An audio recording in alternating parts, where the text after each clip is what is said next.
छोटी कहरावा वाला हम बहुत चला जी आइए ना तुम्हें तो कुछ आइए ना बच्ची आला से भाला हो जाएगा आवाना लोटी जा आवाना लोटी जा आवाना लोटी के आवाना लोटी जा आवाना लोटी जा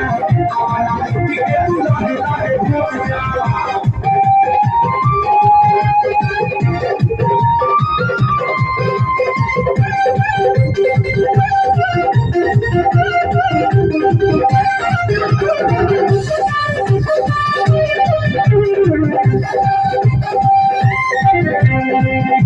तुम मले खाना जी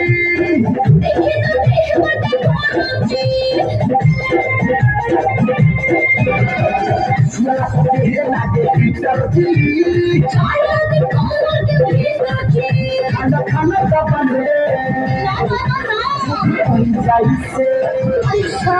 खाना खाना का बने की जल्दी कहीं जाई से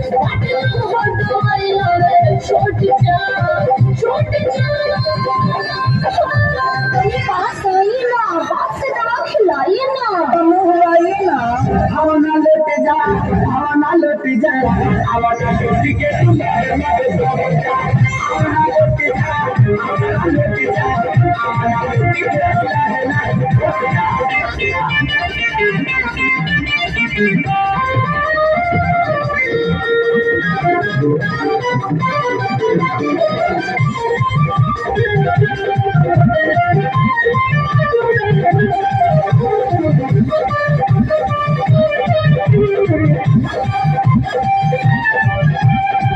आवाना का दी इंजेक्शन हो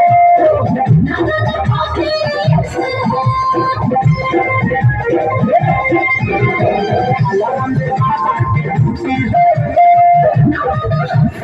कभी करा जमीना आज करे पहिला करा जमीना जी आज करे जमीना मुझे तो बड़ा भेजो के मतलब